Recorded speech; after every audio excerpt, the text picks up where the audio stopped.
Hello, everyone, and welcome back to Do We Know Them, episode 228. Lily, do you know what we're talking about today? No, I was going to ask you, and then I was like, it'll be a fun surprise. Sometimes Lily knows, and then sometimes she doesn't. And it's always, a mixed mash. We had a call right before this, and it was just, I didn't have time to ask. Yep. What are we talking about today? Well, I guess we'll just get right into it. So we have two topics. We're talking about Mikayla Nogueira, our favorite queen, and also one of the two YouTube shorts we have ever posted on this channel. One of them was Lashgate. Literally just changed my life. This looks like false light. This is how? What? Look at the wand. Okay, so basically I'm taking the curved side and I'm going root to tip. Okay, I'm gonna add a second. Look at the length. Do you see that? I am speechless, and I'm not sure anyone's gonna ever be able to compete with this. Yeah, probably not. I see that, and without a second thought, I go to Target and I place my order for pickup today. Jesus. And I wake up today to a bunch of tags on TikTok from you guys saying, this is exactly what you and Lily were talking about. So I go and I click and I'm like, but this is the Mikayla video that made me buy the stupid fucking what are you talking about? So I watch it again. And I'm like, wait, start looking at the comments and people are clocking her ass because she obviously put on false lashes in the big reveal of what the mascara looks like. I actually have picture comparisons because it's so insane. When she puts on the mascara and says, this is one coat, I'm gonna go back and put on another coat. This is the difference. And the other one was Posh Mama. That one's really funny. Really need to get back into that. Yeah, if you guys don't know about Lashgate, highly recommend you watch that episode. Living through that era was really something. But Mikayla Nogueira, most people know her. She's a beauty TikToker. She is actually the beauty TikToker, honestly. Like, I feel like she's one of the most highly followed ones. Which is so funny because still, like, the first time we ever talked about her, no idea who she was. And even now, like, I never see her content. Sometimes I will get fed her content, but it's very few and far between. I'm not someone that, like, follows her. I think that there's a lot of problematic things that she's done that have questioned her integrity as a person. And so this topic kind of makes sense because she's launching a brand. Oh, God. And as you can imagine, nothing went wrong, even though it hasn't even launched yet. Of course not. Flashback a second more to Lashgate. That was so funny because I don't think I've ever seen Jessie so like eager to present. She's like, I've researched, and she made a diagram. I mean, it really wasn't. It was just two side-by-side pictures. It wasn't that much. No, but it was hilarious. I know a fucking wispy when I see one. You know what I mean? An Ardell wispy. And I'm just like, don't fucking play in my face right now. You fell victim to her. You bought the mascara. I canceled my order. Okay, so big difference. But yes, I did buy it. So what actually happened was I had seen her post promoting, was it the Sky High mascara from Maybelline? No. And without thinking, I just went on Target, searched it, added it for a drive up pickup. And I was like, this is perfect. You know, we'll blame it on your astigmatism. Right. And then the next day I woke up and everyone was in a tizzy. And I was like, what's going on? And it turns out she completely, allegedly, but actually confirmed in my head, put on a fake lash while she was promoting. Like, she had the mascara on. She's like, I'm going to go put on a second coat. And two coats. It was like, two coats.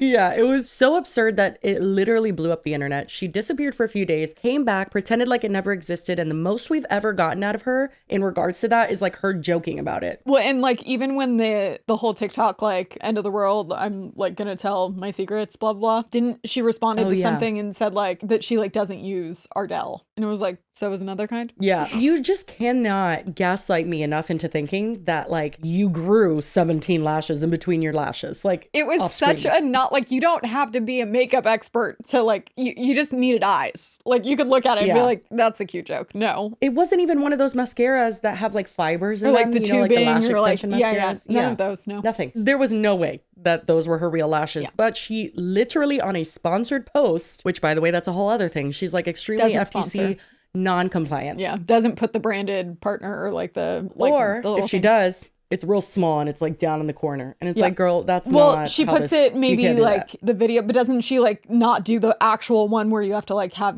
TikTok do it? So yeah, she doesn't like toggle the brand thing on TikTok where it's like a paid partnership and it's like an official thing that you collaborate with the brand. She doesn't do that, and she also usually doesn't put it in the hashtags. A lot of times she hasn't, or she'll put it at the very like, end, pop it up on screen, or really like the one that's like not an obvious one, but usually not at all. Right. Now there's a ton of brands that she's worked with, or at least I should say that people think that she's worked with, where she hasn't disclosed at all. So there's like a full face of this brand and people are like, we know that brand's paying you. You know what I mean? There's like a lot of speculation around things like that, especially when she's like overly supportive of something, because Mikayla's like I'm telling you, her integrity in general is questionable because one second she'll say she hates something, and then if it's sponsored 3 TikToks down, she'll say she loves it. She doesn't care. And she's very So vocal that is either not a way, great look. whether she likes something or doesn't, supposedly. So then she'll say it very passionately. It's not like, oh, I don't know, maybe I'd have to try it again. It's like, oh, this is awful. And then like literally a week later, it's like, oh my God, this is the best mascara I've ever used.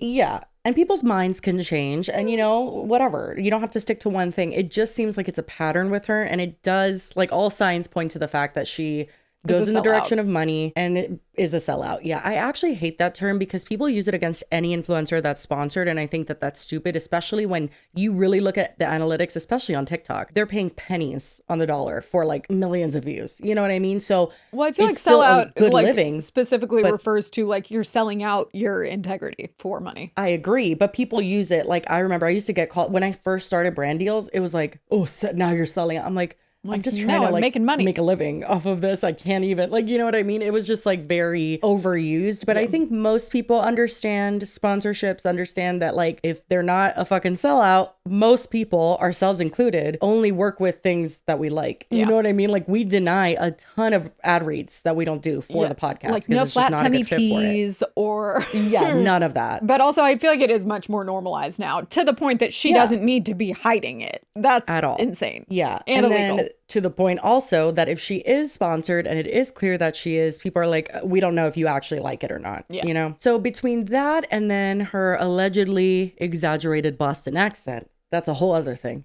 where she'll just be like Kim Kardashian just to go like viral on TikTok, you know. And there's been the moment I'm talking multiple people that have come out like that grew up in the same area as her or like know her from growing up. And they're like, no one that lives by us talks like that. That's not real. Yeah. Like she can have a Boston accent, but this seems to be more exaggerated for social media because I do think that like the rage baiting on TikTok and stuff or just like trying to hook people on, she'll open up with a line that's like super like just the most insane accent you've ever heard so that people will stay. Or like with the Kim Kardashian thing, they'll stitch it, making fun of her. And that's fine for her. You know what I mean? It all results in attention and it's worked out for her so far.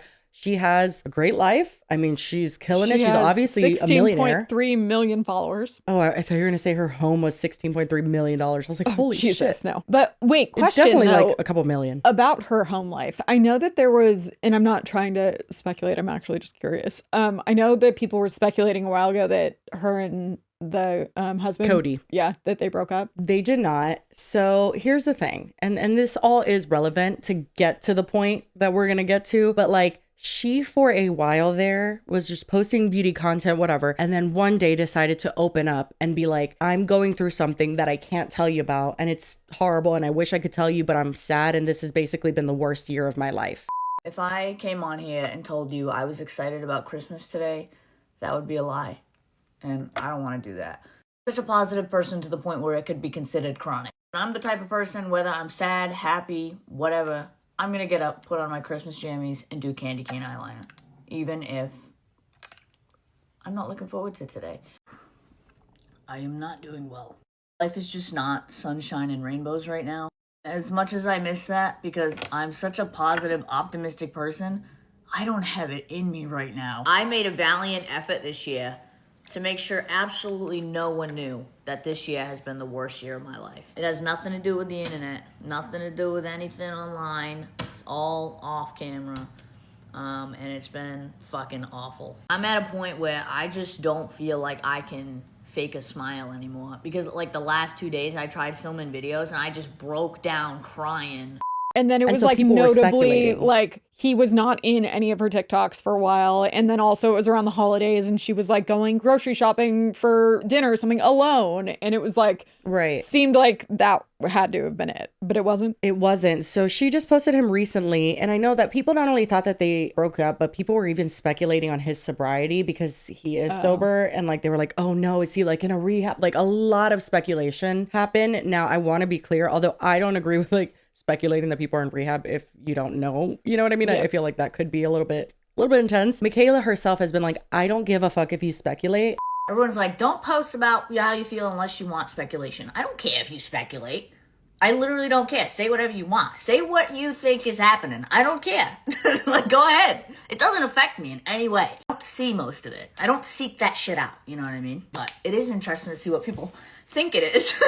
I'm just being honest and like real and raw with my followers and letting them know that I'm going through something, which I think is fine. I was like, But- except for that she's not. She's like wanting people to speculate, I feel like probably for clicks. I mean, it's hard not to believe that. I don't like to believe that about people, to be honest. Like, because that's so sinister. Like, for I feel someone like to sad bait I about wouldn't something in their life. if I it don't know. wasn't her. I know, but to let them speculate about your husband just I- because it's getting you attention, that's some sick shit. Fucking weird. But like, also, why would you not clarify that that was not it when that is what like 90% of people are speculating? I do think she said something along the lines of like, me and Cody are good. Like, in passing in one of the I don't know. So okay. she did address it to some capacity, but not fully. Now, I think people have a lot of valid criticisms about the way that she quote unquote sad baited. And I think that one of them in particular was her on a bed and she was eating, I think, McDonald's. And she's like, you know, I can't even get out of bed. Like, things are so bad. Like, I don't feel well. So I'm just going to eat my food with you guys and whatever. And people, especially like other content creators or whatever, were pointing out like, but you set up a tripod and you turned the lights on and you got ready to film. That's the thing. And all like, of that. if I was like in a severe weird. depressive state and there was something super serious, like,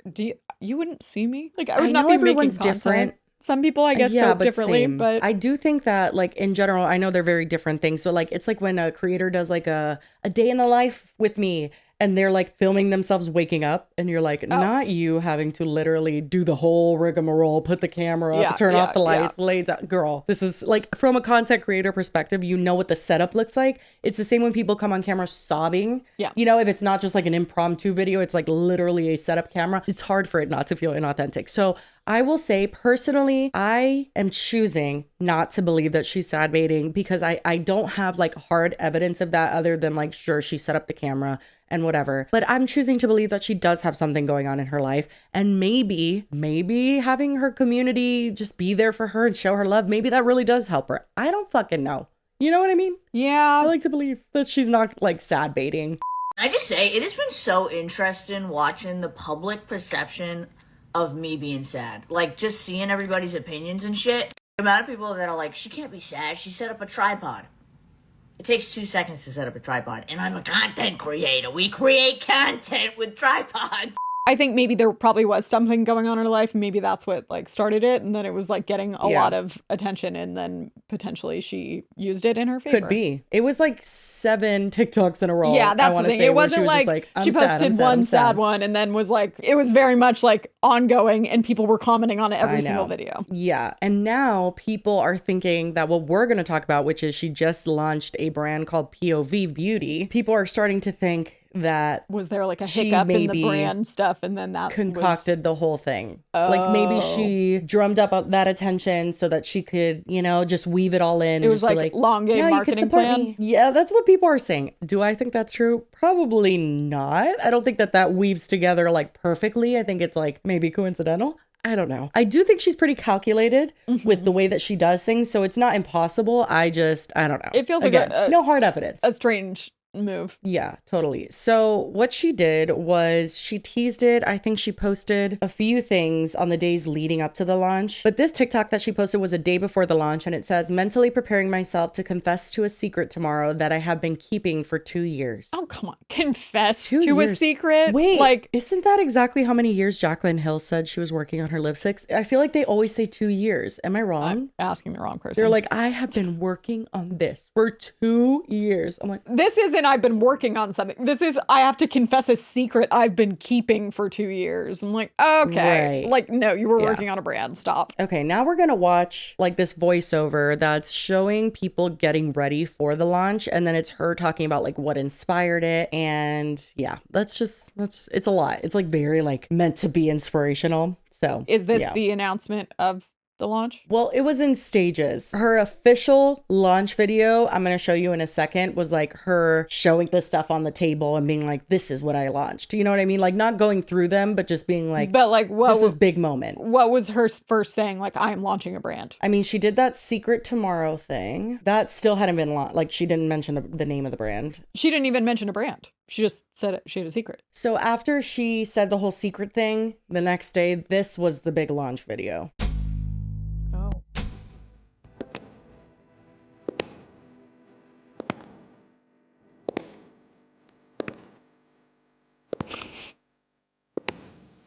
I was like, this is weird.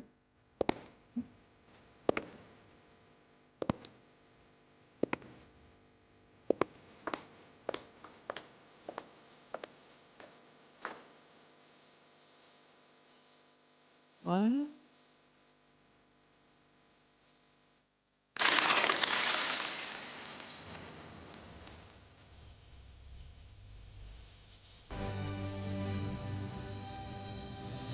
Much better. So it's a bit theatrical. And kind of just weird. Like, I feel like outfit wise though, isn't she kind of given like when you guys launched the shared channel and you were in all business? Okay, so it's funny because I was just thinking about the shared channel launch because, by the way, me and my old coworker / friend Jocelyn had launched a channel right after Clever had gone to shit, basically. Yeah, But went under. yeah. So our promotional pictures were us in business suits. But Right. it's funny because a quick detour? Can I show you something really Oh fast? God. Okay. Our original launch video for I came up with the idea and it's us. It's first Jocelyn walking down this hallway and then I join her. That's Mikayla Nogueira. And it literally Feet only first. Yep. And then it follows us into our new office and we go into the studio.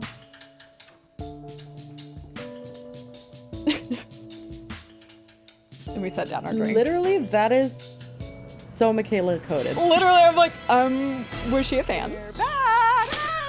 That you get the point. But it's weird because like very similar. I don't know. Really similar. And then on top of that we did have those outfits in the pictures. Well, what's crazy about that is number one, that's the first thing I thought of when I saw like the feet first. I was like, that's giving the shared channel launch. But then also what we're talking about is that she's being accused of stealing someone's brand, or like the name and like multiple things from multiple brands. For the record, And so that's I don't interesting. think she's really stealing the Yeah, that, I know. but it is funny coincidence. So there's a few things, right? She showed the products and then from there people saw that it was POV beauty. And before we get into what people are alleging she stole and whatever, we're gonna get into her voiceover. That's what I was originally gonna play, where it's like her doing a voiceover on what inspired her. With the name POV Beauty, like there could have been a much more on the nose, like creative direction that you could have gone with. What do you mean? Like a POV camera angle and like Oh, see, this is why you were a producer. That's a good idea. thanks. Missed opportunity for sure. I don't really understand what that was. Well, I don't understand the launch. I personally, that it didn't resonate with me. Yeah. I don't know if it was supposed to, but I didn't feel anything extravagant. It was like, okay, just like, I don't know. Is I that guess supposed she to be felt it like, was oh, powerful. it's all of the makeup that she's tested over the years. Now she has her own, I guess. But like, still, it's like, Right. Yeah. Well, what's funny is this is not a makeup line. This is a skincare line. Now, supposedly this is called POV Beauty. Okay. Supposedly then there's going to it be can makeup down the expand. line. Yeah. But they're starting off with skincare. And Okay. we're going to get into the products in a second. But anyway, this is, I keep trying to play this video. I know, This sorry. is the video where she's voiceovering why she felt inspired. Okay. I wanted point of view to be different. Who's that? My inspiration for the brand came from my days working in beauty retail. Every day, I inspired people to discover their own point of view when it came to their beauty journey. And while I very quickly learned that we each have our own unique identity, we all have the same aspiration to feel beautiful, to be confident, and to love ourselves no matter where we are on our journey. I created this brand to be a space to tell your stories. I wanted to share my point of view, hoping to inspire you to explore and share yours. I'm sorry, I already hate it. Okay, wait, I'm sorry, I'm such a hater, but I mean, it's really generic. Like, no, it's literally her trying to convince people that she's not just doing it for money. Yes, Yeah. you are. It's like, I wanted to inspire you. You wanted to create a product, which, okay, everybody's motivation could be different, but you are looking to create a product people will buy. You are not trying to give people a point of view. and also, you're not bringing them something they don't already have. Oh, again, we're going to look into the products. Absolutely. None of this Nothing seems to me to be revolutionary. something that's like completely different. Even if it's like a better formulation than the other ones that are similar on the market, that could be, but it's not something new that's never been done before, which can anything be done that wasn't already done? No, Possibly. but You can get really out of the box. Usually try and find some kind of gap in the market. Right, But right, also, right. I feel like her being like, I wanted to show my POV. Isn't that what your TikTok is, girl? I guess the POV thing isn't hitting me. Like, I'm just like, what is the POV? But then also, she like went from everyone has their own POV, but we all have the same Yeah, aspiration. it's like everyone so it's has like, their okay, own then POV, why are we? Where? but I want you to buy my POV. It's like, I and don't get these it. super generic products. Also, this girl applying this looks like she's like slitting. I feel like it reminds me of Dexter when he cuts the slices in people's cheeks so he can get them. Jesus Christ, Lily. You didn't watch Dexter. I did. Oh, but does it not? Watch it again. It looks like she's like slicing her cheek Just open. looks like she's putting on skincare. I don't know. Look how Buy hard you she to presses. explore and share yours. Each I guess a product little is hard. thoughtfully curated based on what I felt was missing in the market, and to Oh, highlight my market. favorite step of the beauty routine, skin prep. And it's not just any skin prep. You think I'm just gonna slap my name on something? Yes. These Yes. are a potent blend of Korean-inspired ingredients with a 2-step fermentation process. It helps to intensely moisturize, brighten, and even the skin tone. You and emphasizing prep different perfectly for your adjectives makeup. isn't really The products are convincing me. dermatologist approved and have consumer and clinical claims to back them up. And the reason it took 2 years is because it needed to be perfect. It was my mission that these products could beautifully layer on the skin, give you instant and long-term results, and most importantly, not pill. Products feature powerful ingredients like fermented rice water, squalane, biopeptide complexes, niacinamide, glycerin, panthenol, snow mushroom, But you're hyaluronic just- acid. These Okay. formulas are unbelievable, and I am incredibly proud of them. What you're seeing is the behind the scenes of the photo shoot where we shot the products, and just to show you how visual these products are, look at this before and after. This has Drench It on one side, and the other side is completely clean. You can see her skin is brought to face is life with wet. hydrated, juicy, glowy products on these models. The results are absolutely insane. I can't wait for you to get your hands on these and to discover what's your point of view. I don't What know do you what that mean? means. What's your point of view? It's I'm just so confused. skincare. My point of view is confused. My point of view is wet based on the look how glowing. Yeah, that's I'm like, kind of crazy. Okay, well, She's like, no, look at didn't how dry yet. shiny. You just literally drenched it. Hold on, because I really that's not the one I wanted to see. This is beauty from my point of view. What does that mean? My point of view, my point of view, my point of view, My point of view is a full B. soft glam. Espresso. Sultry dazzle. My point of view is mature. Bold. Glamorous. My point of view is cool. My point of view is love. I know this may seem stupid, but like, love isn't a point of view. I feel like I've seen Wait, this is it? before. Am I dumb? Like, no. That's, again, the brand messaging, the whole, like, it's pretty weak. I also feel like that is giving, like, is it Maybelline? Like, I feel like someone already does that, where it's like, my Maybelline is, I don't know if it's Maybelline, but it's like, my blah, blah, blah is blank. Oh, yeah, I know what you mean. I don't know, this just feels super unoriginal and, like, it just doesn't really hit. Right. I'm Like, get just a clicking through creative her most director. recent videos, so I want to see this one because there was one in particular I saw. Number one, also, why was everyone wearing makeup? Did you notice that? No, but I'm not surprised. But it's like, this is skincare. I mean, yeah, Well, it it's can probably skin go prep. under makeup, but maybe some people shouldn't have it on. I am not okay. I'm going to Korea. Like, what? I'm done. I'm going to Korea. I am not okay. Ah, yes. A year ago, I was crying about going to Korea, but what you didn't know is that I secretly went to Korea to go to Korean labs and work directly with Korean chemists Say to Korean formulate one my more time. products. Point of View is formulated, made, and manufactured in Korea. They are truly first in class with skincare and make the best formulas in the world. And I am so grateful my products are made here. It is so satisfying to watch my products be brought to life. Here you can see Whip It getting put into the jazz. Look at how Jazz. creamy. I told you it looks like Cool Whip. I want to eat it. One thing I've learned since becoming a founder is that there are so many pieces to make this puzzle. And this is one of them. The thousands and thousands of products being filled. They quality check it. They Girl, make sure it's you didn't perfectly film any of packaged and this. ready to go. Here you can see they're checking every lock on Glaze It to make sure it works. It's one thing to say my products are made in Korea, but to be able to say I actually got to go, work directly with, and meet the chemists who make my products. I first went to Korea a year ago to formulate my products, and then I spent that entire year perfecting them. And now we're here. Well, and they're you- being filled to be in. You didn't perfect them, ma'am. Well, yeah, so she showed herself like mixing and stuff. That's like when I we have went to a the Lush factory fancy- and made bath bombs. Like, okay. Yeah, well, okay, so I had I formulated. I didn't formulate it, but like I worked with a company, IGXO, who formulated my lipstick, my liquid lipstick that I launched, and it's now no longer available. Okay, nobody go running to buy. It was great. I loved it, but basically, yeah, you work with a chemist, and essentially you tell them this is the kind of vibe I want. This is the color scheme that I want. I wanted like a mix of these two colors that I really loved, and so they kept working on it to see if they could get it right, but I didn't want it too dry and all that stuff. Yeah, they can do that, but like you are not formulating shit, and you're definitely not mixing anything in the factory. I think she wants to appear super hands-on, but like as hands-on as she may be, notice that she said that she went back home and kept formulating it. They just kept sending her samples, and then she was just like, give notes, just too moist, too whatever. She's already like, oh, like when I became a founder, just say you launched a business. She's already being kind of pretentious about it. I watched Chelsea Cece Suarez's video on this, and she was talking about how this is under the same umbrella company that like helps like Skims and Kosas and stuff like that. So like she is under an umbrella company. And I don't think people realize that although she's a millionaire, whatever, it is not cheap to launch a brand. Like to this level, like it's an insane venture, and like there's more than likely you're going to have business partners. Yeah. This isn't like we're going to launch it and hopefully we can get a few stores to pick it up. This is like there's big money behind it, I'm sure. Okay, I think I finally found the video that I was looking for. The last 2 years have all led up to this. I can't believe it's finally here. My whole life, my whole world is about to change. And I'm terrified, if I'm honest. But the last 5 years as a content creator, I kept asking myself, what's next for me? You know, what is my legacy? And now I know the answer.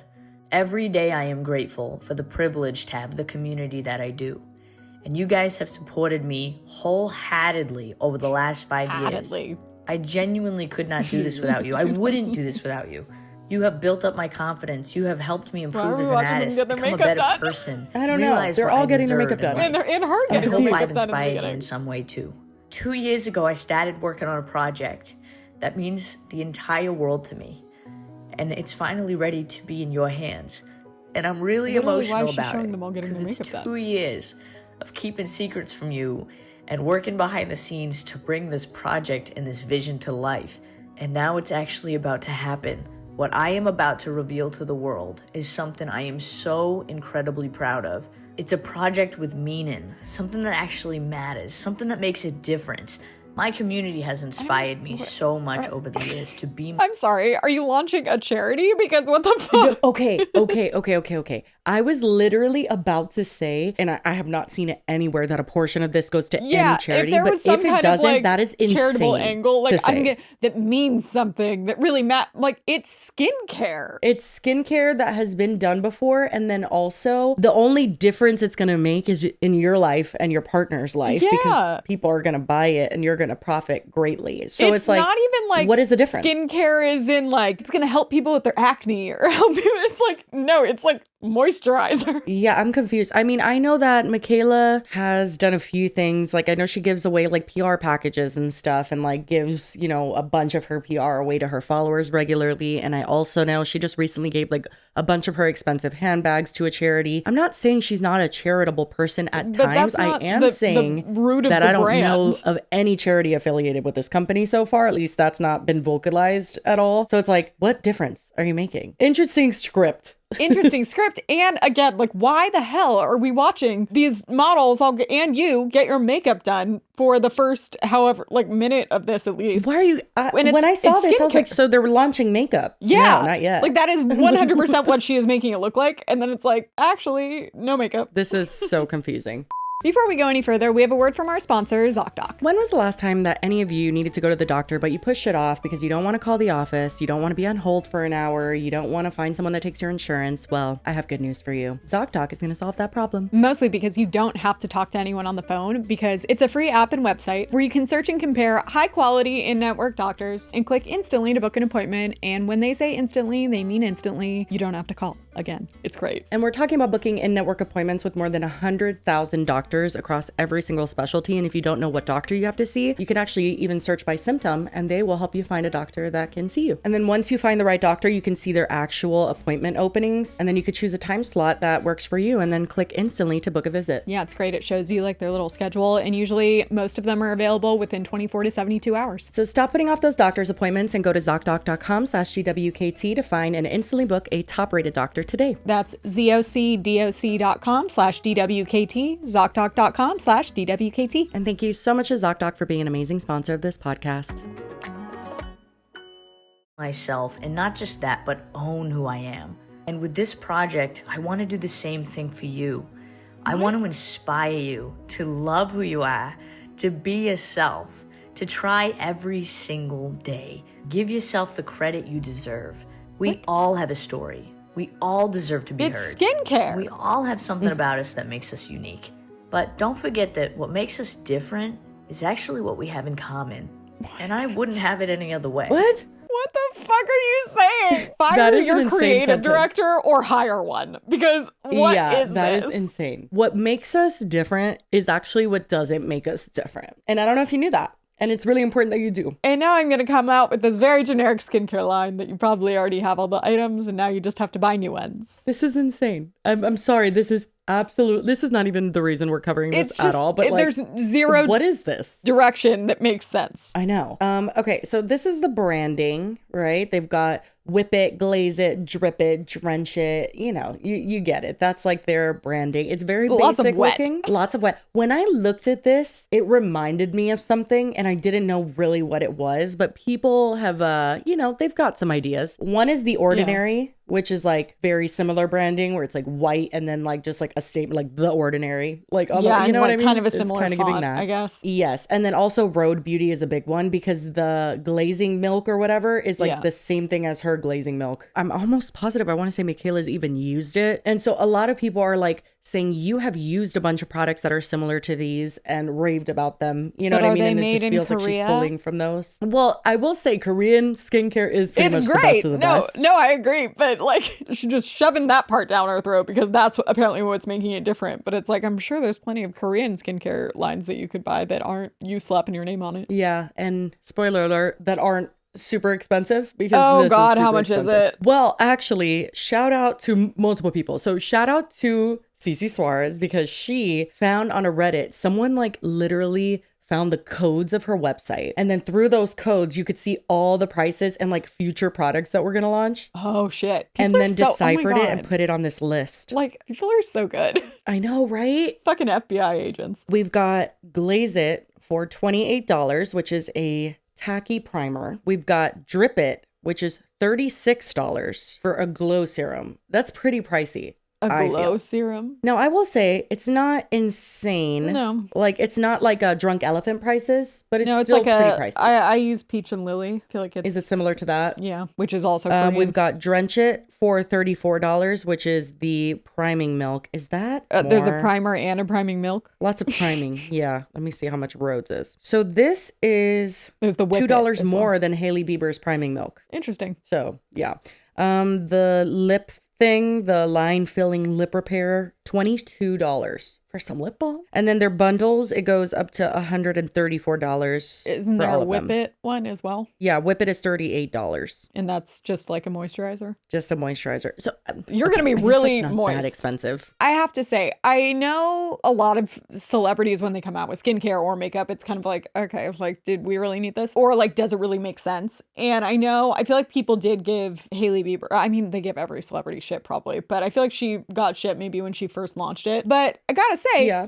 that she has great skin. I don't think that's necessarily because of her own products, but she does have good skin. Now I I will think say she probably anything uses I've it. ever tried from Rhode is excellent. Like Oh, so literally there the you go. thing I'm using on my lips right now is Rhode. Like I do like the brand. But anyway, as far as branding goes, this is just kind of a funny tidbit. Our researcher put in here that here's a food ad that I thought was her skincare line. And that does kind of look like it. Like I think the branding in general is not revolutionary, No, it's but I not think unique at all. minimalistic branding is in. And she's just going with that. You know what I Yeah. mean? I don't think she's like copying people. And I don't think there's a problem with minimalistic branding, but it just feels like there's no aspect of her brand so far that I've seen that's unique at all. I will agree. Yeah. Again, like Both the products, brand messaging is just kind of like, huh? Yeah, confusing. It does seem a bit all It's over a lot the of like place for sure. buzzwords, like let's be inspirational and like be about beauty and natural beauty. But then it's like all of her ads have the girls in like Right. a lot of makeup. Yeah. Moving on to her addressing people's concerns about like, why is everyone wearing makeup in this branding? You know, these videos Oh, are confusing and perfect. conflicting. She put up this Instagram story that says, morning, just been on a cloud over here. POV Beauty has received received more love than I could have ever imagined. I've seen a few people confused why I have makeup on in the campaign.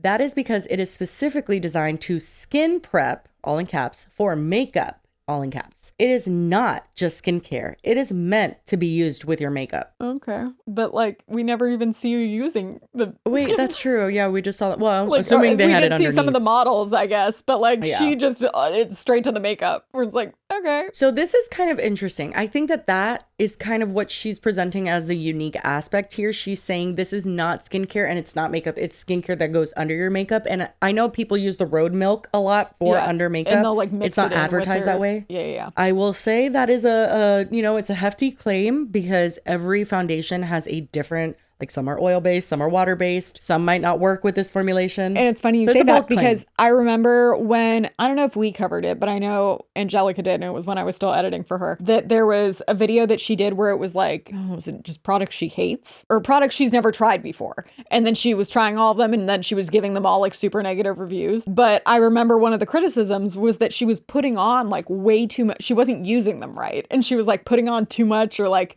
not the right stuff in order. I don't know. I don't remember what the products were specifically, but I just remember one of the criticisms being like that she was like using too many products or like not in the right order, or like it didn't work because she wasn't using something or was, I don't remember. It's interesting because I feel like, first of all, the fact that you need, like, I would assume that the idea is you buy all of them and use them. The fact that you would need that many things to just like drench your face. You don't. Like, you don't. that's bullshit. I use two things. I do use like a tacky primer and then like a moisturizing situation. Yeah, but like you don't need all a that. glow and like a milk and like all this shit. It's like, okay, you're selling people things they don't need. Right, for sure. If that is like the main draw of like, hey, you use this with your makeup, and because there are different formulations of makeup that you need to use, like if it's oil based, if there was like clearly marked so it was like easy to identify which to use with which makeup, kind of like if there was different options, that would make sense to me because I feel like that is something that's Right. not super clear, and that's why people will be like, why does my foundation not look good? And they find out later that it's because Right. it's not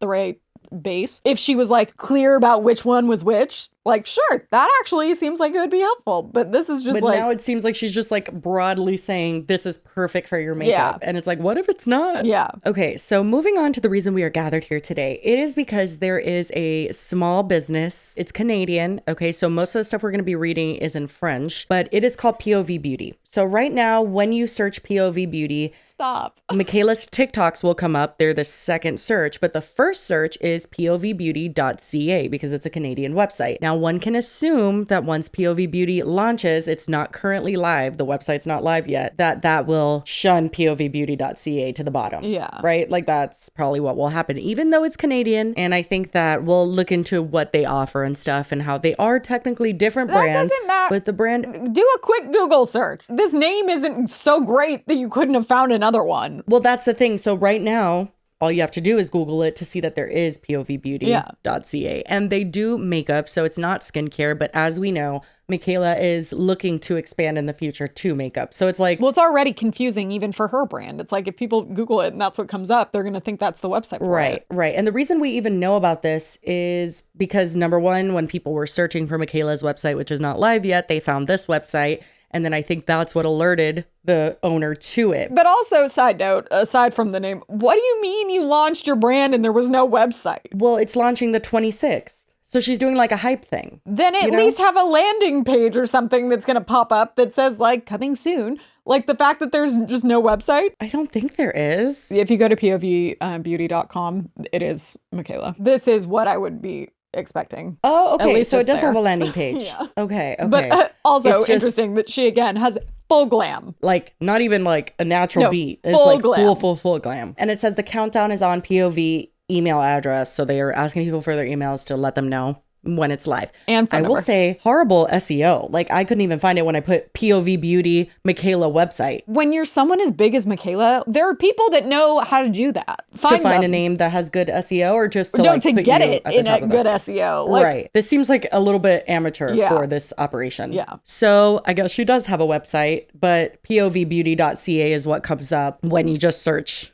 POV Beauty. Anyway, so now we're going to go to the owner of povbeauty.ca's statement on Instagram. It's important to note that he only speaks French, and so this is translated from French to English. Therefore, certain things may not be 100% the same sentiment, but the overall vibe is likely the same. Also, we're still staring at the landing page of Mikayla. Looks like she has that mascara Photoshop on. queen. This is photoshopped. Oh, for sure. Which, like, don't get me wrong. Like, yeah, I'll retouch a picture too. Like, our billboard one. Retouched it a little, but like we were on a billboard. We weren't selling skincare. that is my problem here. I was like, but I'm not coming out with a skincare line. So to me, that's a very different thing. yeah, no, it is. I feel like if you're selling skincare to any capacity, even if it's ones that's supposed to be like under makeup, show us what that really looks like. Because otherwise, what the fuck are we doing here? This is your promotional photo is insane. This is kind of giving Jaclyn Hill when she was accused of taking that Cozy brand. Do you remember? Oh, yeah. It was Cozy, Koze. And then Jaclyn's was like all like blankets and, you know, just, I don't know. I think it was literally just blankets, wasn't it? I think the Cozy, the other brand was just clothes, maybe. I think it was clothes like sweatshirts and sweatpants. But even this is more of a conflict, I feel like. Because it is both in the same genre, but also you have to know Mikayla doesn't have makeup yet. Now, if she launches makeup and then also has lip oils and luminizers, is that going to trample all over this person? I feel like Probably. it doesn't even matter if she has lip oils or illuminate. Like, as long as she has makeup, that is like a problem. Because if you were looking for POV beauty makeup and you see that there's another option. I mean, it seems like the business owner agrees with you because he said, betray, sad, angry, humiliate, and heartbroke. This is how I feel right now about the launch of Mikayla's brand. I feel like someone has just sawed off both my legs, that my greatest pride has been stolen. In short, I don't have the words to describe how helpless I am. It's been almost a year since the brand was created, and to see that someone took your name, your concept, when you have invested all your savings, your passion, and much more, I don't know how to react or what to do right now. It saddens me to an unimaginable extent. And then he launched a 10% off sale from the 12th to the 14th of March, and the code was copycat.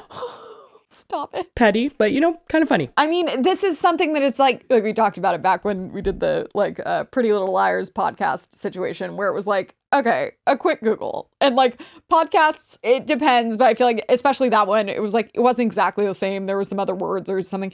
This is like, if you Googled POV beauty and saw that there was a makeup brand and you know that you are going to eventually launch makeup, then that's fucked. Yeah. Like, I know that it doesn't seem like she has a lot of people really guiding the brand and the voice and stuff, but like she has lawyers and like I just looked, there's like a whole terms and conditions and stuff already on her website. Like she has legal people, and I guarantee you this wasn't an accident. Like, I mean, I don't think she stole the name. I think she just didn't care that someone else already had the name. It just sucks because even if it's not like enforceable by law, you shouldn't. Come on. And again, it's not like this is like this super unique, this like, how could she ever imagine the brand being named anything else? Like, well, there's no vision here anyway. The more that she tried to sell it to be like, my POV is love. It got my weird. POV. Girl, I don't even know what the hell we're talking about. Yeah, no, that's the like, if there was some like super distinct vision that she was like putting forth that it was like, oh my God, this makes so much sense for Mikayla. And like, it seems like they put so much thought and creativity. And this is so like, maybe we could talk about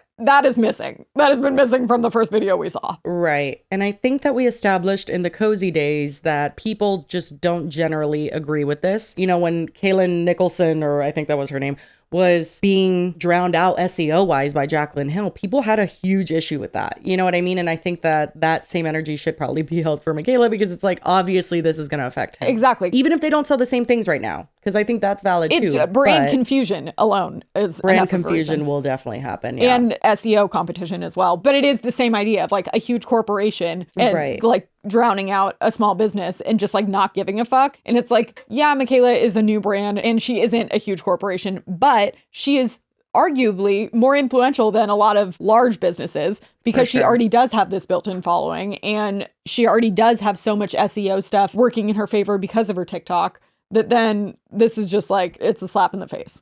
Hello, girlies. We do have an update because there has been a TikTok posted by POV Beauty, the Canadian one, not Mikayla's. And it's actually, surprisingly, an apology. Hi, y'all. I just want to clear the air a little about the whole situation with the launch of Mikayla brand, named Point of View. And I did post a story on Instagram that might be misinterpreted in some way. And I just think this whole thing got blown out of proportions because now people tell me to kill myself and more hateful stuff. So I just want to move from it. By those who said that my brand is not even registered in Quebec. It is. There was a mix-up in the paperwork, and it actually registered to my personal name, my civil name. Can we say that? Yeah. And not the brand itself. And it was brought to my attention pretty recently when I got the paperwork to renew my registered number. But I'm actually in the process of correcting it. So I thank y'all for your concern, but it's actually taken care of. And about I think the big part of this video is the stolen name. Let me just say that I post that Instagram story really when I was feeling a lot of emotions. Like I said, I was sad, I was angry, and mostly I was humiliated, but at myself in a way. And I didn't necessarily understood what was happening right now, and I just act in the action, and I shouldn't. But at the end of the day, I did it, and I'm not gonna deny that. And also, I want to clear things out. I don't have anything against Mikayla. I don't hate her. I don't wish her any harm. I never wanted this to be an attack to her, but it got translated as that, and for that, I'm so sorry. It never was the intention. But like I said, I simply act out of emotions and didn't necessarily analyze the whole situation and ask the right person, like, what's going on and what can I do and what's my responsibility it is. Like, am I in the wrong or not? I simply act on it, which I deeply regret today because I did that mistake, and people twisted some of my words to make it feel like I said she stole my brand when I just expressed how I felt. I hope you get the nuance in that. For me, it's literally two things different, and I never wanted that to be this whole thing. And yeah, I'm really seeing both sides on this right now. So, you know, a lot of people called me pathetic, and then I'm entitled, and I tried to have my 5 minutes of fame, and this was all a money grab, which was never the intention, and it never occurred to me to do so. Never will be the purpose of this brand. This is not what I stand for, and again, I'm sorry for that. The whole thing that I really want to clarify is what it means for this brand, for the future, and what will change, and what I will do to make it right. I'm gonna stop taking advice from people who don't have my best interest at heart and don't have necessarily the knowledge on the matter. And of course, I will change my paperwork, and like I said, my registered, since it got registered as my personal name and not the brand itself, like I said, it's in the process of being correct. And of course, I'm gonna change the name POV Beauty for POV by Sam, and we'll trademark it probably. And that's mainly what's gonna happen for the future. And I'm so sorry if some person took my story as a cry for help or cry for attention. Again, who thinks that was a money grab, that I'm so pathetic and so dramatic about this, and that I wanted to sabotage her brand, which was in no shape or form my goal. I apologize also if some of you right now feel betrayed or are sad or angry at all of what I say right now and my part of responsibility in this. Your feeling is valid, and I never will discredit. I just feel that me personally, I need to clear things out, mainly because I don't want this to be this big, and for that, I'm so sorry. I just think we all need to understand that when it comes to my brand, I'm gonna defend it no matter what, and with all my energy and all this passion that I have for it. And I think it's one of my greatest qualities, but also my nemesis in a way, because I'm literally acting like a mama bear and didn't necessarily see the whole thing. So for the future, I'm gonna learn from this, work on myself on that, and I'm so sorry again if people felt betrayed in all of this. But I care too much about this brand to literally just said like, oh yeah, that's okay. For me, it felt important, and that's why I posted that. But I should have, take a step back, like I said, and just observe it all, and just move forward like I'm gonna do right now. So again, I'm sorry if people felt that way. So, I mean, as we said in the episode, there was no legal grounds to go against Mikayla and try and fight her for this because clearly she did go through the proper channels. There is a POV beauty trademark registered by the company Mikayla's working with. So I don't think she did anything wrong. It's really just the question of like whether she knew or not. And at the end of the day, I don't think we're ever going to find that out. And the comment section is mixed. There's some people supporting Mikayla. There's some supporting Sam. And then there's a few that I just wanted to read because I thought they were insane. This is like a common sentiment. This is not like one comment. This was quite a few. I'll read 3 of them. The first one is, I'm confused as it's 2 different brand names. No one is going to confuse them. Yours is POV and hers is point of view. Yours is called POV. Hers is point of view. I feel like it's a little different, and that has over 1,200 likes. Guys, are we kidding? Like, even if you verbally are supposed to say point of view beauty, it's like her website is povbeauty.com, and the other one is povbeauty.ca. So, no, they're not different. Like, that is the definition of brand confusion. And then another one says, the names are very, very different. Hers is point of view. Yours is POV. Not the same. So let's make sure you understand this. The patronizing? Like, oh my, are you kidding? Like, let's make sure you understand. Google POV beauty. Tell me what comes up. What do you mean? I don't understand. Anyway, no word from Mikayla yet, but I don't really expect there to be one. So that's it for the update, and back to us.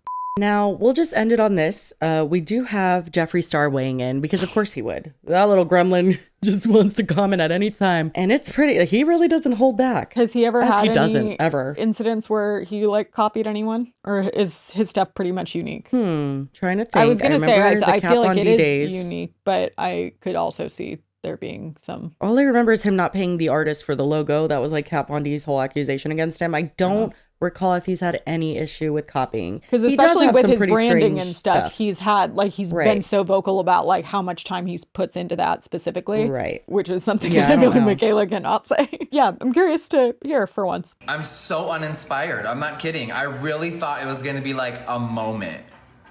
Why? And the brand is called Point of View. The only point of view I have is that you're a fucking liar.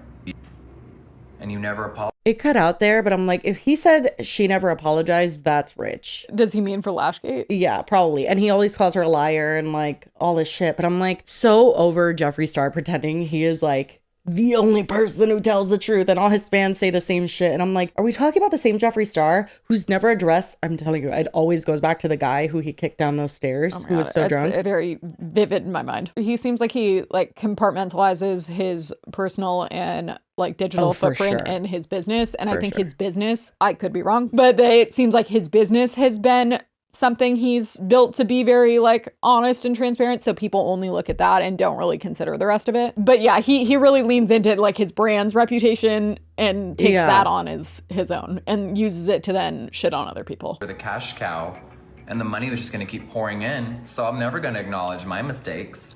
That's what she told y'all last year. Okay, well, I'm boarding a flight in 30 minutes, so I was actually really excited for this. What? Why? Why? I was like, okay, she's made so much money. She's gonna find the best labs. It's gonna be the coolest packaging. And then you're launching a skincare brand and your ad is in full makeup. What does that have to do with your serum? Okay, you're right there. Yeah, of course, Catherine, because teen girls are influenced by people and they don't fully have a developed brain yet. That's what's disappointing. So y'all are gonna waste your money on someone that don't really give a about y'all. I mean, that's what's confusing. Correct. Full makeup for a skincare line? And the Photoshop, girl. It's really unreal. A soothing priming milk, a Rhode ripoff, a glow serum, a hydrating whipped cream, and a tacky primer.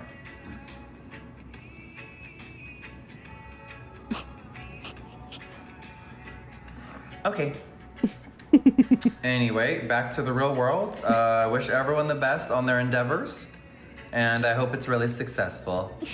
A rare I'm W dead. for Jeffrey. An extremely rare W for Jeffrey. I don't think we've ever said that sentence on this fucking channel. I know, that's why it's rare. But anyway, that's where we're at. She is continuing on with the launch as planned, hasn't addressed any of that. I don't know that she would. Again, I mean, a lot of people don't know this It's other brand that's skincare calling meant her out. for makeup, so that's how she addressed it. Well, She had to addressed use that the one products piece before she of put it. the makeup on Right. for the full beat for her promo picture. So obviously. Yeah. I will say, for the person that owns povbeauty.ca, this at the very least is a small amount of exposure in the beginning. Like, I feel like people who didn't know about the brand because of this might learn about them, and maybe hopefully that would be a good help. Or like, obviously it's not going to fix anything or like make everything amazing for them, because they're still going to be drowned out in a few weeks. But now I'm remembering though as well, seeing Chelsea's video, she talked about how POV Beauty was trademarked in the US a year ago. POVbeauty.ca is saying that they launched a year ago. So we don't know conceptually what came first, the chicken or the egg. But yeah, You know what I even mean? if there was like a timeline that made Mikayla look not as shady about it, then like you would think you would come forward with that and be like, we didn't realize we had trademarked it, so we didn't look into it again. I mean, I feel like that's something you should continually look in before launch, but yeah, I think people are assuming the worst about her, but at the same time, that's kind of... It could have been an unfortunate mistake, but it just like feels like you could have still... No, I'm not even saying that. I'm saying like at the same time, this is the persona you have built. Yeah. You know what I mean? You have very much, like, your reputation There's a precedes reason you, and people unfortunately, are jumping to this these is a result of it. conclusions. Yeah. Yeah, it might not have been intentional, but it's just, it doesn't change the fact that it sucks for that person. Yeah. But anyway, we do have another topic, so we'll get to that. This one's a little bit bizarre. I saw it on my For You page, started watching it, but then I was like, okay, no. Gotta turn it off. Just send it to the researcher. That'll be our next topic. Okay, what is it? So this is about the nail salon assault. Nail salon assault. Okay. Jesus. Someone got assaulted at a nail salon. Oh, wait, I did see something about this. Someone got an infection. Yeah. So the person we're talking about is Haven, and she has 28,000 followers on TikTok. I'm almost positive most of those came from this situation, but she has a few parts describing what happened at the nail salon, and then we have a follow-up, and then we have the nail salon's response. So let's just get Is to she it. the one that got assaulted? Yes, she is, because she's doing this with scratches still on her face. Oh. Story time on how I was assaulted at a nail salon.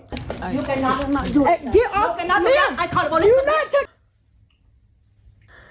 I still can't believe that shit happened. Yeah, we got a couple claw marks. My neck is as bad as it was. It's not funny. It's really not funny. I don't need to be laughing at this. It's not funny. Kind of is. I don't know if I'm able to post the whole video though, because her face is in it. Also, I don't know if TikTok would like that. Let's just start from the very beginning. Me and my sister went to this nail salon. It's in our local hometown. It's been there forever. I used to go there in high school, and it was good. It was really good. You remember in my previous video, I said, look at my busted nails, and I still paid for the removal? That's what this is.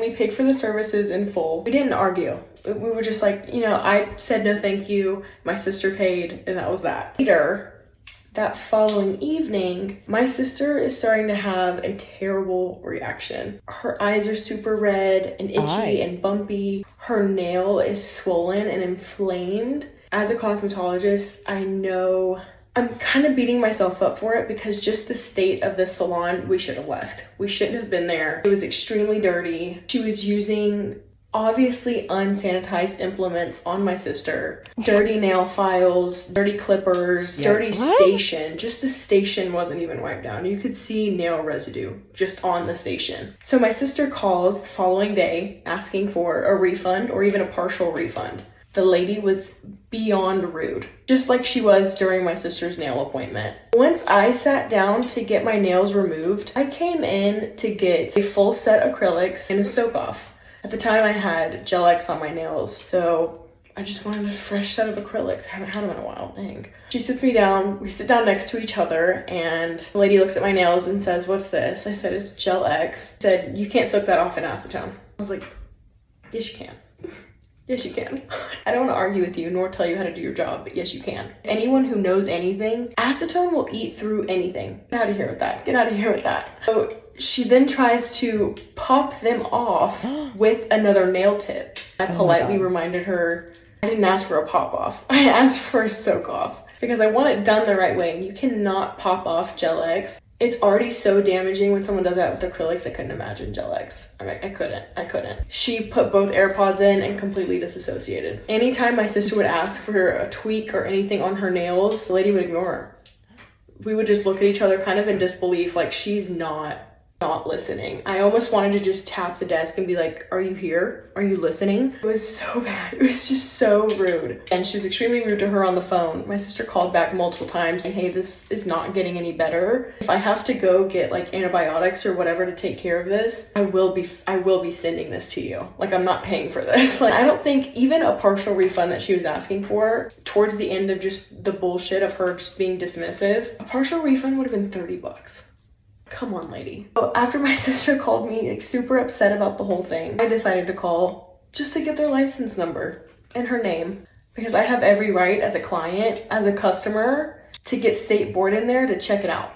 I know what this is supposed to look like. I know that they are not up to code and there's a million different violations in that nail salon. And again, I have every right for the safety of other customers and other clients to have them check it out. I don't see a problem with that. I just don't. Call me petty, call me whatever you want. I really don't care. Call the nail salon and say, hello, I'm calling to get the name and license number of the lady who performed a service on my sister the other day.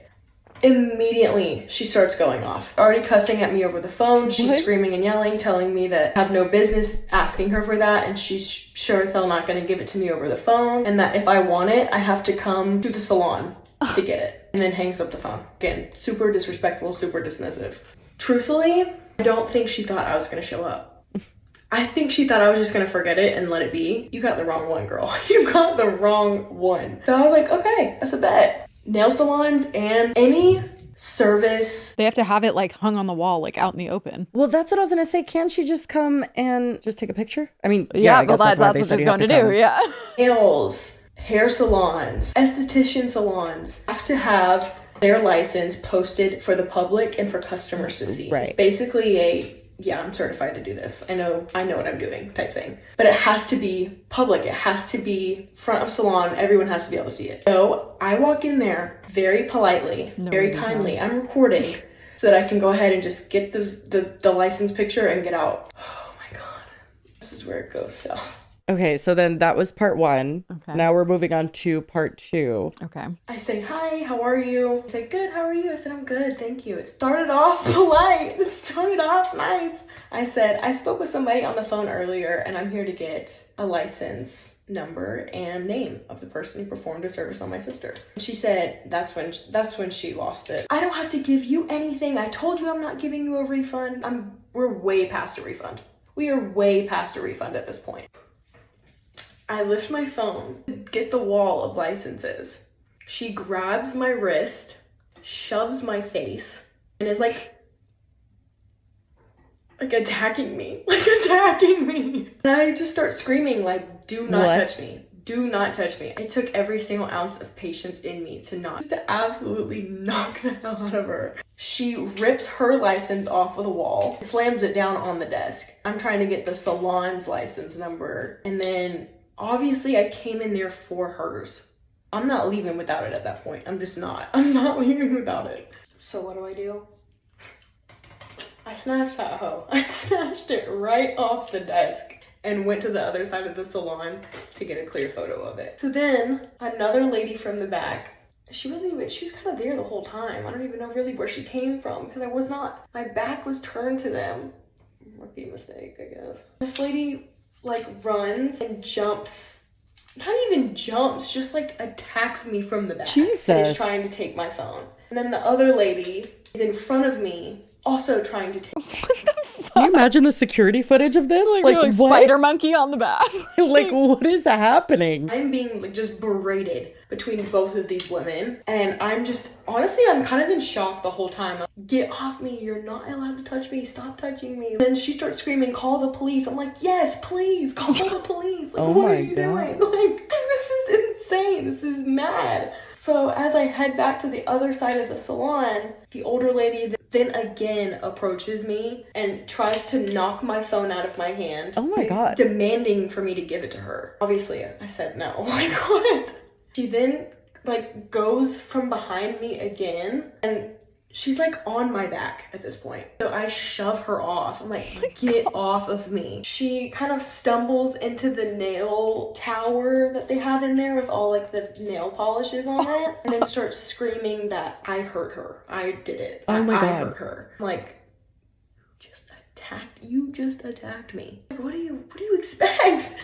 You know, I'm gonna just let you hang out there? Like, no, girl, no. Then the other lady, the one that I initially started talking to in the first place, locks the front door, tells her friend, mom, whoever it was, to go lock the back. Can you imagine just getting a pedicure while this is happening? No, and you're like, all of this is so unreal to me. I'm like, what do you mean? Locking the door? Like, okay. That would feel so awkward. I already feel awkward in nail salons. You know what I mean? Because you like walk in and everyone whips their head at you. Yeah, and you feel you're like just they're talking about you. Sorry yeah. for being here. Yeah. But this is next level. This is like worse than a nightmare. I would actually need to pass away after this. This is just things escalated very quickly. That's an understatement. Literally on her back, falling into nail fucking polish walls. Like, I'm stressed. And I'm saying, like, you cannot do that. Like, you are not allowed to do that. It didn't matter. It didn't matter. At that point, I was like, okay, I'm stuck here. I started panicking a little bit because I just have the biggest fear of being trapped. I don't know. That's why you're panicking. I mean, claustrophobia. Maybe it is fair. I have a fear of being attacked. Being trapped or like held against my will actually freaks me out. I can't. So I'm standing there. I'm like shaking. I'm freaking out. I call my mommy because my mommy's like, she's gonna. She said, call the police right now. So I called the police. The 911 lady was so nice. She was so nice. She just does a great job at her job. Shout out to you. I was like, am I allowed to leave? Can I leave? And she was like, yes, you have every right to leave. She's like barricading the door and I can't get out. Oh my God. I said, okay, I'm gonna have to put my hands on her in order to leave. Am I allowed to do that? And she was like, I wouldn't do that if I was you. Which makes sense because that would have been me starting a physical fight yet again. So probably not the Feels best like idea. self-defense. I absolutely would have just Right? and been gone, but whatever. The police show up. The guy is like, okay, can somebody explain to me what's going on? And she said, let her. Thank you. I'll take the microphone. Thank you. Okay, I'm gonna let this cool down. So I explained to him exactly what happened. I explained to him exactly why I was there. I tried to be as calm as possible. Basically, he watched my video that I had on my phone, and he went back to their office and watched the salon's footage, which she was extremely apprehensive to give, mind you. She didn't want to show him that.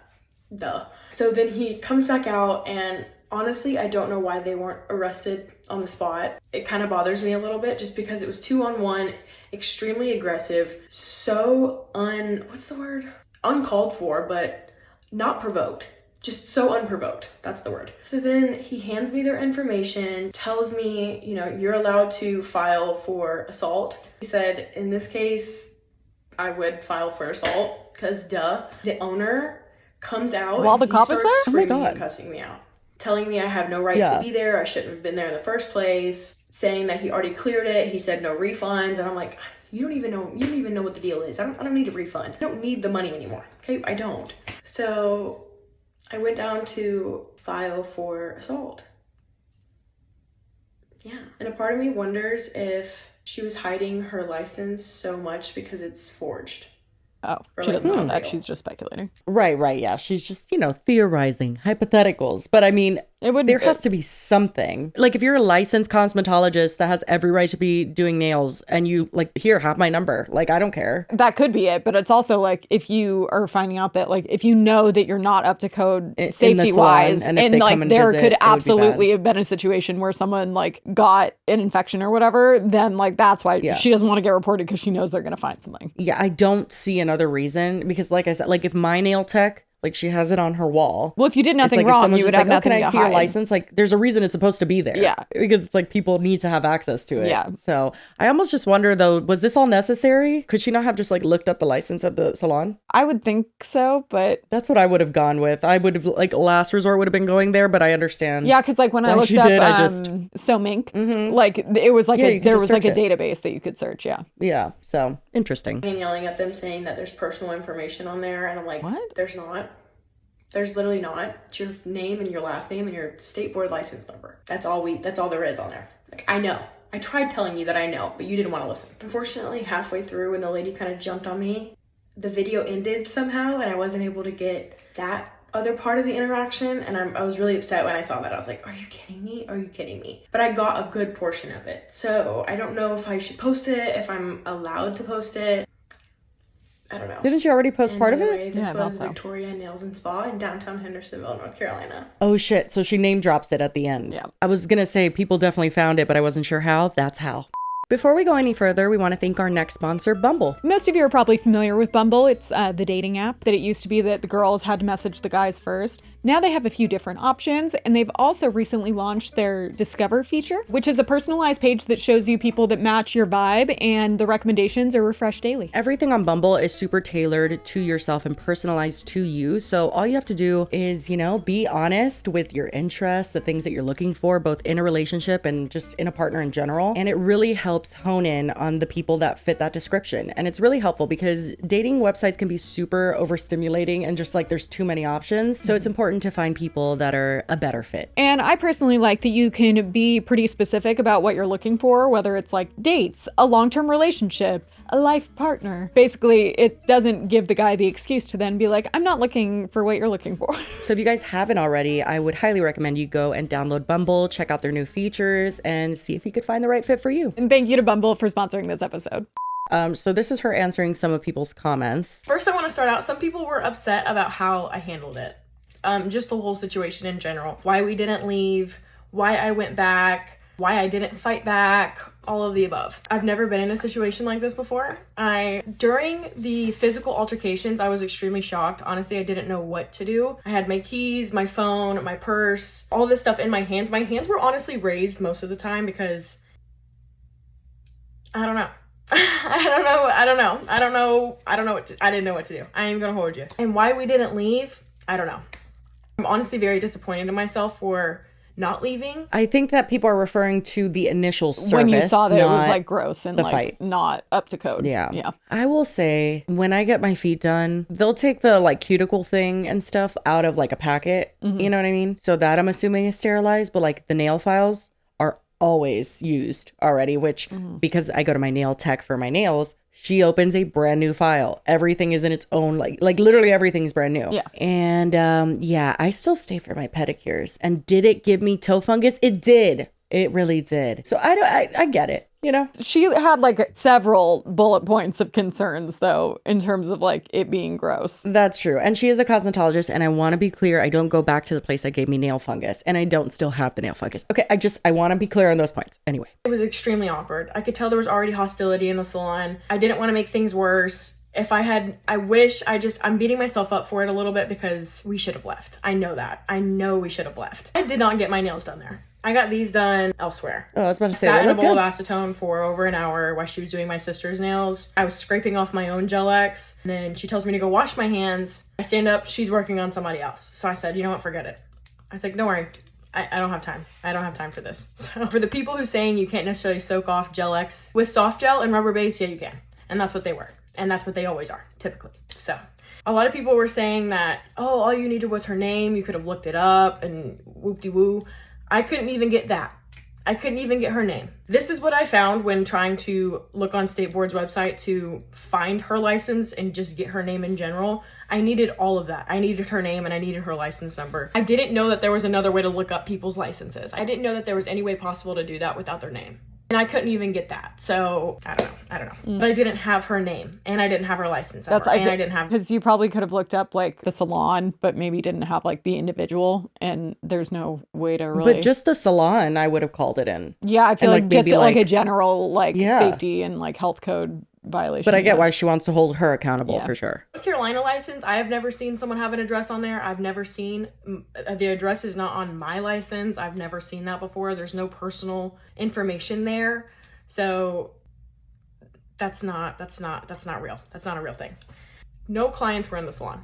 Oh. That should have been a red flag. I walked in there and immediately noticed that and was like, oh shit. Like, okay. I was extremely It was a nice setup.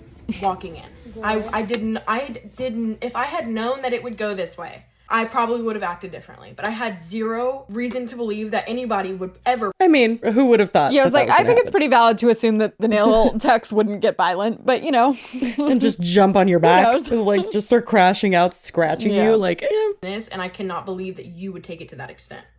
That is unbelievable to me. So again, sorry for failing in that aspect. I don't know what anybody would have done in that situation. Some people might have thrown hands, some people, but some people wouldn't have even gone, and that's fine. But all I can do is look at it in hindsight. Sorry. I'm trying to get the police report.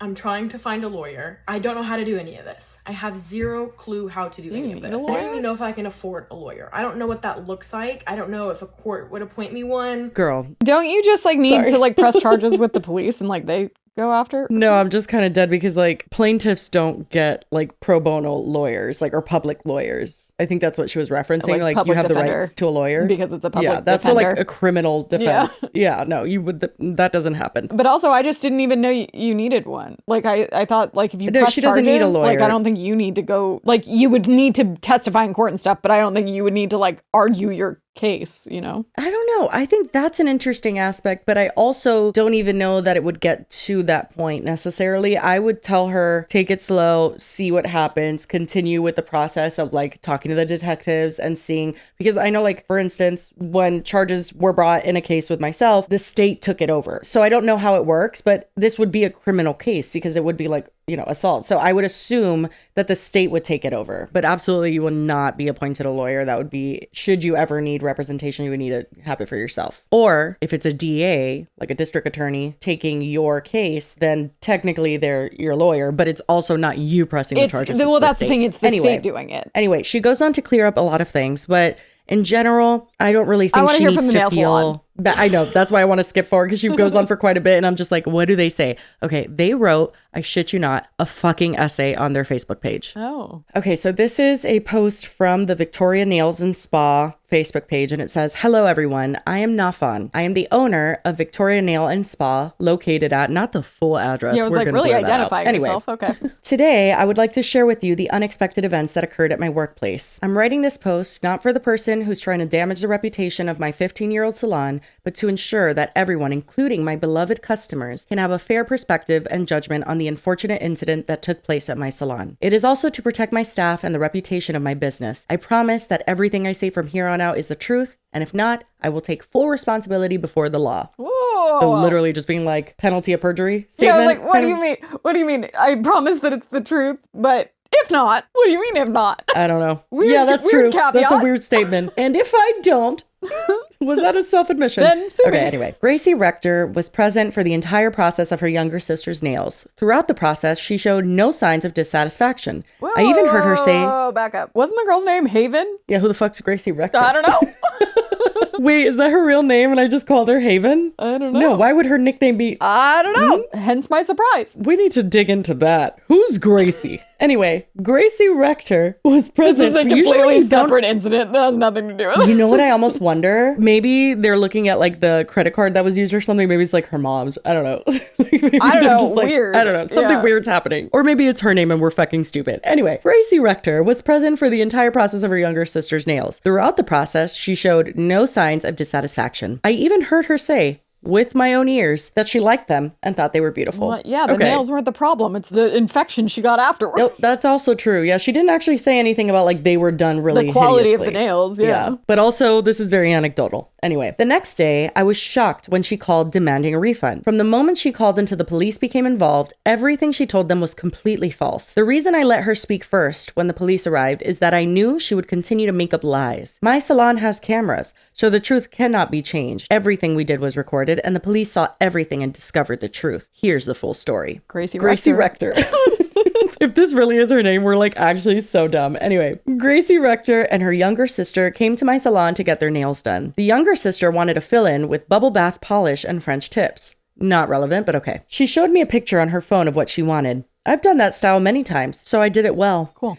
Later, Gracie had Gel X nails and wanted them removed to get a new set. She showed me a picture, and I confirmed that I could do it. While I was working on her younger sister's nails, I started soaking off Gracie's Gel X nails, since it takes time for them to come off naturally. I trimmed her nail extensions and filed them to help the gel come off easily. We're really getting detailed here. Yeah, I was like, just hang tight. Also, I thought you said that they couldn't come off from soaking. Well, that's what Gracie Rector says, but we don't know. It's a lie, apparently. You know what I mean? Got it. Everybody's got a he said, she said moment, so we have to keep that in mind. You know, I will say Haven slash Gracie Rector, she had scratches on her physically. Like we saw that, and she does have video of the like screaming and just. There was an altercation for sure. There was an altercation, but she has no before of it, no after of it. You know what I mean? But she does have physical signs that she was absolutely hurt. And so the only thing is that she does even say, like, if it was like a blatant case of assault, why wouldn't the police have like apprehended them and taken someone with them then? Like, even when we saw like Bree Powers was arrested at like a tanning salon or something for like causing a ruckus. So it's like, it does not help Gracie slash Haven, who knows, doesn't help her story that they didn't arrest her, because that does kind of support that like there wasn't as clear of an assault as she made it seem. That they didn't arrest the person who assaulted her? Yeah, because she didn't fight back at all, she said. So it's like... Oh, because you're saying Bree Powers was the person working at the tanning salon when she got I don't arrested, even remember that story, but it was like she was causing shit at the salon and she got arrested. So it was like, usually if there is an actual assault and they could have proved it by looking at the security cameras, then why wouldn't they have arrested them? I don't know. Let's keep going. It is weird, but again... I'm not saying that I was like something happened. But I believe that there was a clear altercation, but I guess it begs the question, maybe was there, like, did she initiate it possibly? And I'm not saying, like, I have no idea, but we're speculating. It's not saying nothing happened to her. Obviously something happened, but just without the proof and without seeing the other security footage and knowing that the cops didn't do anything. The people in the nail salon. It does leave a little gray area. They continue on to say, during the soaking process, I checked on Gracie's nails and asked if the gel was coming off. You asked her if the gel was coming off? Also, this is far too, like, okay, get to the point. I know. We're like going on for the nail fucking process for like 12 years. Okay, I then continued working on her younger sister's nails. I seated both sisters close to each other so they could talk comfortably. With every step of the younger sister's nails, I asked for her preference, whether she wanted them shorter or a specific shape. Before applying the French tips, I tested one nail first and asked if she liked it before proceeding. I always ask because I want to avoid any issues that would require extra time to fix. As I finished one hand, her younger sister looked at her nails and said she loved them. By the time I finished her set, Gracie's gel had completely come off, so I asked her to wash her hands because acetone can dry out the skin. Maybe they're being so detailed because it's like Gracie slash Haven did say that she like put the AirPods in and like didn't pay attention and didn't like that the sister had quarrels with it and then they weren't listening. Like, she's kind of pulling a Rosanna Pansino and going through every single thing and being like, well, this is a lie, so obviously the rest is a lie. Right. And then we just don't know how to verify any of it. Exactly. It goes on to say, while Gracie was washing her hands, I helped another client in the salon to pick a nail color. I had already asked my husband to do this client's nails. When Gracie returned from washing her hands, I was ready to start on her nails, but suddenly she didn't want them done anymore. At that point, I charged her for the Gel X removal, $15, the younger sister's fill-in, $45, and deep French tips, $15, a total of $75. She tipped me $5. These prices are clearly listed on my public price board in the salon. I mean, that's not disputed. I was going to say, that's not up for argument. And again, the problem wasn't the quality. It was that she got an infection afterwards. She got infected. Now, I will say Haven slash Gracie Rector did not say that she communicated that there was an infection involved. She does say she called for a refund. She doesn't say that she called and was like super like, my sister, her eyes. I don't know if she did, but she didn't say that she said that. You know, personally, if I got an infection, I wouldn't call to get a refund. Like the reporting them aspect, totally, absolutely. If they're like running this business and it's like not up to code, I would want them to be aware that happened. Yeah, but the demanding a refund, it's kind of like that feels like the least of your concerns. I mean, I would see why you would want their information, but then you'd also not want to pay for getting a fucking infection. You know what I mean? Sure, but at the same time, it feels like that's not really the most important aspect. And again, she didn't go on to say, I effectively communicated exactly how bad this infection was. Yeah. And how, you know what I mean?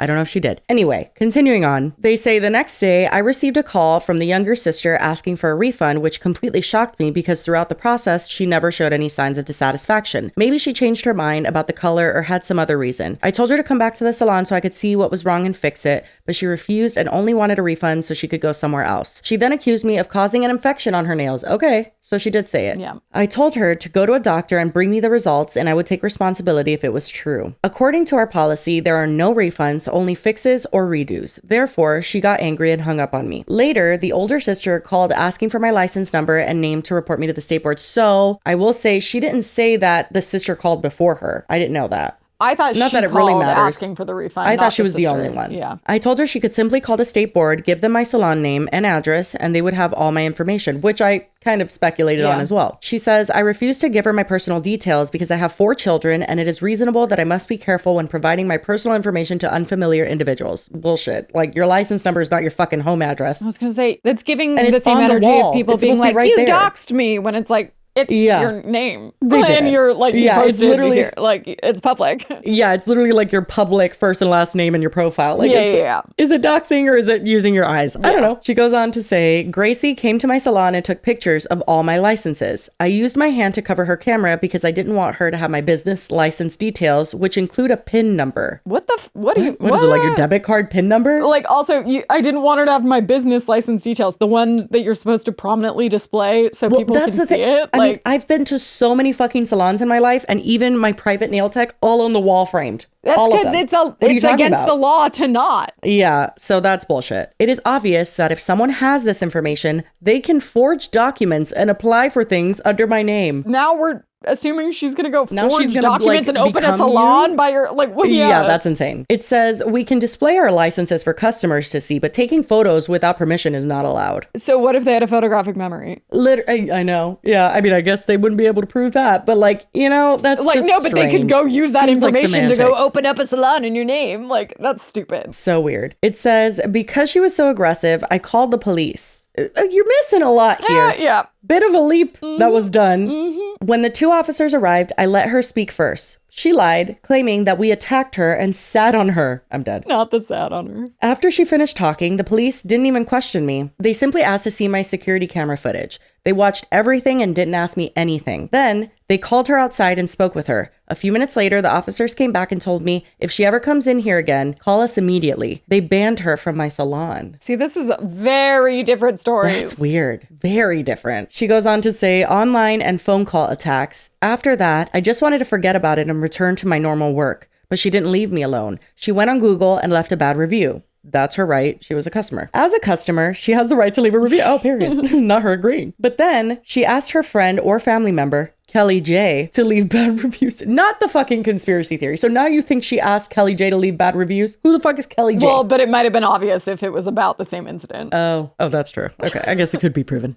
My bad. If my salon were really as bad as she claimed, it would have been forced to close a long time ago. That logic If isn't I- necessarily sound. Right? No. If I had attacked her, as she said, the police would have arrested me immediately after watching the security footage. That is a little little bit more more valid of a suspicious. Yes, statement. yes. That is not all. She even posted a video on TikTok making up more lies. Now, strangers online are harassing me, calling my salon dozens of times a day to insult me or book fake appointments to waste my time. Oh, that's fucked up. I am now too scared to answer the phone because I don't know if it's a real client or someone harassing me. We just want to work hard and take care of our families. If you read her reviews and watch her videos, please consider both sides. I have been in business for 15 years. If I were a bad person, I wouldn't have survived in this industry for so long. Case in point, Janet. Right? Like, yeah, there's some people You who are fall- you slip through the unethical and cracks. fucked up, and they do continue on. Especially nail salons get away with so much.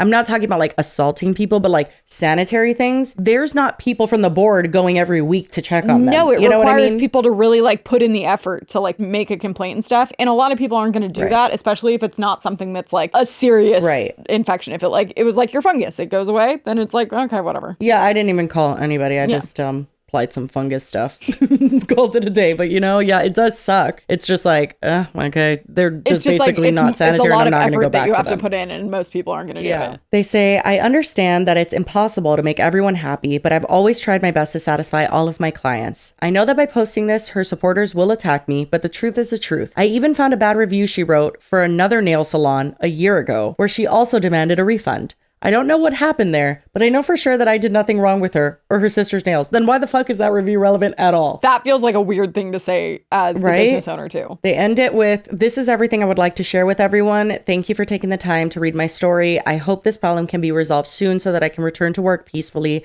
and serve my customers in the best way possible. And then Haven and or Gracie Rector is saying that she's not going to respond to this direct post. She's essentially going to seek counsel and legal action, basically, and just see that route of Well, it. because now it's also getting into more than just assault. It's like defamation and like... Right. Yeah, no, this is honestly super weird. I would say... There are a few that if I was the holes. brand... there's holes in everyone's... Well, there really wasn't holes in Haven's story. Except for that they didn't arrest them. Oh, yeah, that is a hole. And that there's no security Scratching, footage like, to I mean, prove. it is assault, but It like... could have been that if she initiated it or something. I'm not saying she did. Just from a completely unbiased perspective, they didn't arrest them. There's a lot more holes in the nail And it seems salon, like if they had instigated that fight and it was just them beating up on her and she didn't do anything, that they would have arrested them. if it was more of kind of a mutual thing, maybe that's why they didn't arrest either of them. I don't know. Maybe. I will say there are a lot more holes in the nail salon story, and I think that And that weird excuses says a lot. too. Yes, and also I don't doubt that they're being harassed, and I don't think it's right for people to leave bad reviews and waste their time regardless. Like, Well, you weren't and it's involved like, in this. Are we five? Why are It's we fucked like up. prank calling and making fake Right. appointments? Like, How come much time do you have on your Yeah. hands? But the thing is that if I were them and I was being harassed to that extent and I genuinely didn't feel safe in my workplace, release the security footage. Yeah. Clear it up. Yeah. Show that she came in there aggressively, if that's what you're saying, and that you had to like defend yourself or whatever. Yeah, then it's no longer a like, who do you believe? It's like, no, this is what happened. Yeah, and like genuinely, I even think they kind of admitted, like when they're like, I tried to get her camera or something like that. Yeah. Like I tried to, you scratched her. You know what I mean? When you did that. So like it did get volatile on both sides for sure. We just don't know exactly who started it or like what really happened. Although I do think it makes more sense that Haven went in there and maybe she barged in there, you know, once they started getting aggressive, she ran over and went to the license and like was like, fuck you guys, I'm going to take pictures. But that doesn't give them the go ahead to like no. freaking just like get her hand and like slap it away, you know? Super sus that they're like, oh, she couldn't get my business name, so she would forge document. Like, what the fuck are you talking about? A Like, lot of what they're saying makes no sense. And then you can't have your main defense be, well, no one has ever complained before. Right. Like, I wouldn't have this salon still if I was doing such a bad job. for It's like, sure. you underestimate how many people do slip through the cracks in situations like that. And that is not a good enough reason to be like, I didn't do anything. Yeah. I saw some comments that were supportive of the nail salon, but that were also saying there could be two sides to this, but you And the also truth. like left marks on a girl. You know what I mean? Like this got really bad and you can't pretend it didn't. And I agree. That's kind of like where I stand, where I'm like, okay, let's say it got volatile on both ends. Yeah. Do they have fucking marks on their body? Did she scratch the fuck out of them or punch them or anything? Probably not, because they would have said that. Yeah. It seems like they got far too aggressive. And regardless of what Haven went in there and did, even if she barged in there, even if she walked in there and said, fuck you, I don't know. I don't think anything could justify what happened. No, so and, I and do given think that the they explanations need to and take stuff, a little bit more I accountability. definitely think that the first story sounds more plausible, and For sure. they have a lot more to lose in the situation than like Than she her, had yeah. to gain, which is like, I guess, virality from TikTok, but like cool. Short-lived. Like I Yeah. don't think that that's like a motivation that makes sense here. Yeah. Like I think she genuinely just came on here because she like didn't know what else to do. And it's like, could she have either exaggerated some points or there could be other details that we don't have? Yeah, sure. Because like there's always three sides to every story, yours, mine, the truth. I'm sure there's a much Right. more like filled in narrative that is including stuff that didn't happen in either of their recollections of the story. Yeah. But I'm leaning towards the first one. Yeah. Same. Well, anyway, that's all we got. Wishing Queen the best. And I don't know what the fuck happened there, but that was wild. Good luck to Gracie Haven. What's her name? Mm-hmm. Gracie Rector. It's quite, that was the biggest left turn, I feel like, in the story. I know. We love the internet? Yes, of course. Well, this isn't my video of We Love the Internet, but I sent to Jesse earlier that apparently, you guys might remember, infamous, I would say friend of the show, but we've covered her a few times, and it was funny. Not quite. Tunnel lady, the lady that was digging a tunnel underneath her house and got shut down by the city, and then did this like weird reenactment scripted. It was a lot, yeah. Very interesting. Also hilarious. I recommend you go watch. But we were pretty convinced that I was like, oh my God, well, she's never going to get approved because like, what the fuck is she even digging? And then she also pivoted and was like building a castle or something. She's quite the lore. But apparently the city granted her the permit to continue making her tunnel. Queen, Dig on, I say, dig on. Your poor neighbors. I just remember her videos where she did the weird sounds where it was like, Yeah, where she's like, in the corner. Yeah, that freaked us the fuck my God. out. Anyway, so if there's any updates on that in the future, I'll be sure to share. Amazing. I'll find a video. But Jessie, what's yours? Mine is the toddler sleep one that I had told you before. It was like 2 We Love the Internets ago. Oh, yeah. You know what I mean? This is a toddler being put through a sleep test. Okay, their parents are doing a sleep test on them. What does that mean? And they pass with flying colors, of course. You know what? Here's how you can tell if she's sleeping. If I lift her arm up and it stays up in the air, then she's asleep. Oh, really? Yeah, so watch. So if it falls, she's not asleep. If it's up in the air, she's sleeping. Okay, let's see. Period. Period. She's asleep. Stop it. Out cold. And you know what? If she was really asleep, both hands would be in the air. Oh, that's Shut the fuck up. Only one hand's in the air, so I'm not sure if she's asleep. If both hands were in the air, she'd be sleeping. Let's see if the other hand goes up.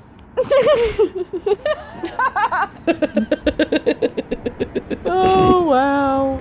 She's passed out. That is funny. I love that so much, and I wish that Amelie would pretend to be asleep, but I fear she just like has too much FOMO. She would never want to do that. See, I don't have an example of that, but when I was little, my sister, we'd get in like a little like fight or something, and I'd cover my ears and be like, I can't hear you. But then she'd say something, and it was like very obvious And that then I you'd be could like, hear. bitch, I can hear you. Literally. I used to pretend that I was asleep so that my mom or dad would have to carry me in, and then as soon as they put me down, I'd be like, period. Didn't have to walk. Oh my from God, the car. I didn't have Love to that. pretend. I was just actually passed out. I would always fall asleep like when we were like out to dinner, like passed out after we eat. What is your We Love the Internet? I don't even know how to explain it, but it involves Oh God. a sheep. Okay. It's one of the most human-like reactions I've ever seen from an animal, though. Why is he blue?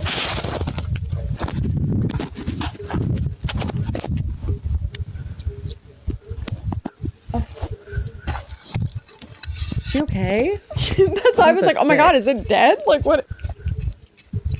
It's just really in a deep sleep. You and I'm trying to wake you up. Literally. Through text. I'm dead. I can't. Oh my God. Literally, Hello? it takes so much to wake up, and then he very, so tired. very slowly. He's like, huh? Oh, and then Oh, he you see him. realizes his He friends are dead? panics, and then he's like, shit. Oh no! But then he sees them in the distance, no. and he's like, oh.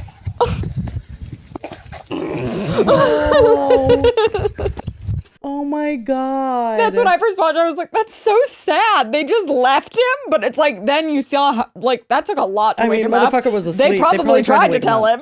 Yeah. But his reaction Hope he is that found his not the friends. most, like, human. Like, I felt the panic of, like, waking up and no one's there. Like, Yeah, well, that's like the panic I have when I take like a midday nap and then it's like sundown and I think it's the next day and I don't know what's happening. Oh my God, that's really Yeah. confusing. Anyway. Well, anyway, guys, if you made it to the end, we appreciate you very much, but that's all we got for you. So we're gonna head out now. But as always, we hope you have a wonderful week and we will see you on Friday. Bye. Yes.